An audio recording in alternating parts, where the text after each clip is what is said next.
श्री गुरुदेव दत्त.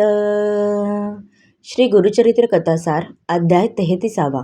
रुद्राक्ष महिमा सुधर्मा व तारक आख्यान. श्री गणेशाय नमा. सिद्ध कथा सांगू लागले. नामधारका ते दत्त विप्र व त्यांची पत्नी गुरूंच्या आश्रमात गेली व त्यांच्या सान्निध्य बसली. ती पत्नी म्हणाली, आम्हाला एका यतीने येऊन अनेक आचारधर्म सांगितले.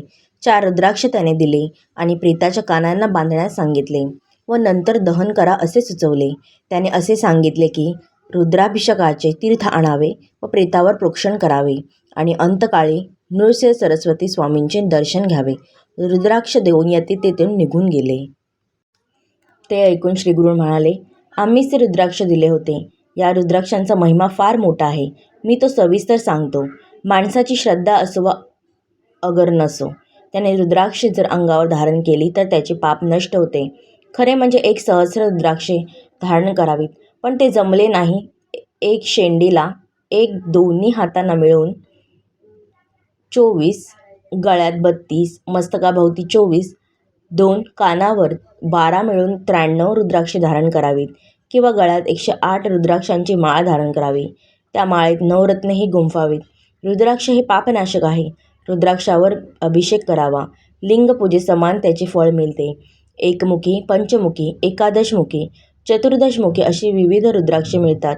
रुद्राक्षांचा प्रभाव किती मोठा असतो त्याची पुरातन कथा ऐका. पूर्वी काश्मीरमध्ये भद्रसेन नावाचे राजे होते. त्यांचे सुधर्मा नावाचे प्रधान होते.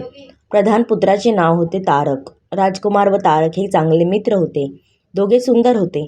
दोघे बरोबरच अभ्यासही करत असत. एकत्र जेवत, एकत्र खेळत. त्यांचे एक विलक्षण वैशिष्ट्य होते. त्यांना वैभवाची मुळीच आवड नव्हती. अलंकाराच्या जागी ते सर्वत्र रुद्राक्षानेच वापरीत. मातापित्यांनी दागिन्यांचा आग्रह केला तर ते दागिने फेकून देत. राजाला या गोष्टीचे फार नवल वाटे.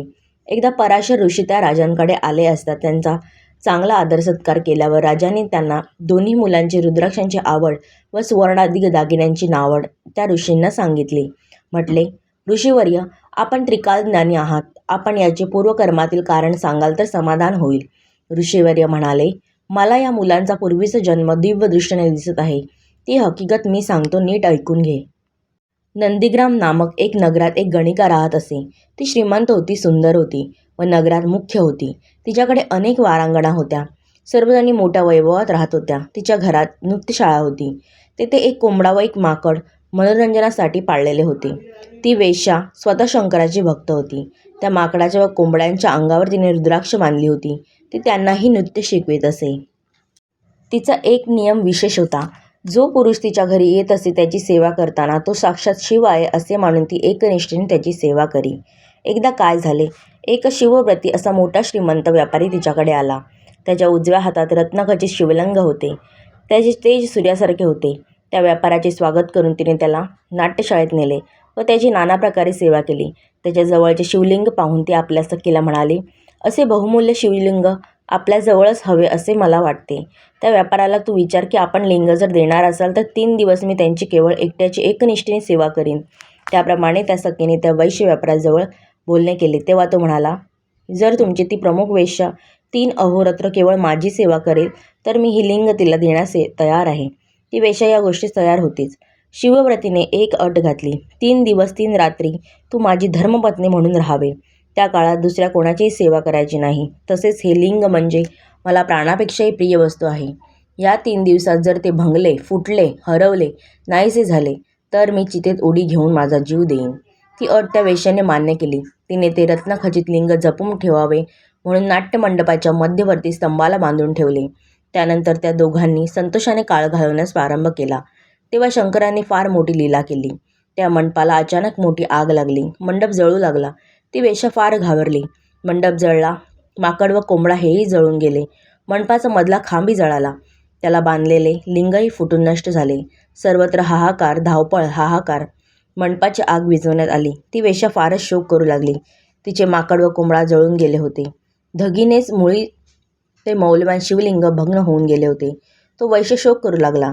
त्याने अग्नी पुन्हा प्रदीप्त केला व त्यात उडी मारून स्वतःला जाळून घेण्याची सिद्धता केली. त्यावेळी त्या वेश्येने शिवव्रतीला 3 दिवसांसाठी पती मानले होते.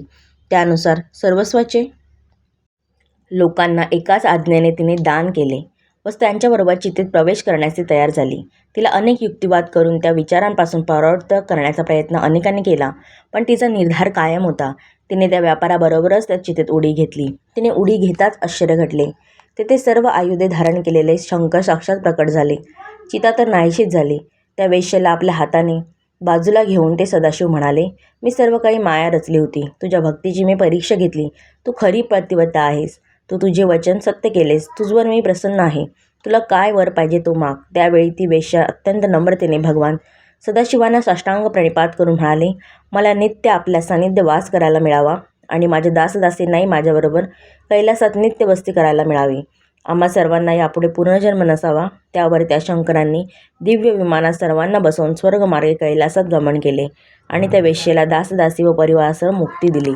एवढे सांगून पराशर पुढे म्हणाले, राजा भद्रसेना, जो कोंबडा व माकड त्यावेळी शिवलिंगासह मंडपात जळून गेले, त्यांनाच आता तुझा पुत्र व प्रधानाचा पुत्र म्हणून पुनर्जन्म मिळाला आहे. त्या कुक्कुट व मरकट योनीतही रुद्राक्ष धारण केल्यामुळे त्यांना उच्च मानव जन्म मिळाला व इथे वैभवात राहत आहेत. पण ते दोघे म्हणजे कोंबडा व माकड विरक्त स्वभावाचे झाले होते. त्यामुळे अंशात्मक रीतीने त्यांना त्या जन्मात तीच विरक्ती प्राप्त झाली व वैभवात असूनही रुद्राक्षच आवडतात. त्यांचे पुण्य अगाध आहे. पराशर याप्रमाणे सांगून थोडा वेळ थांबले. तेव्हा राजाने त्यांना आणखी एक प्रश्न केला.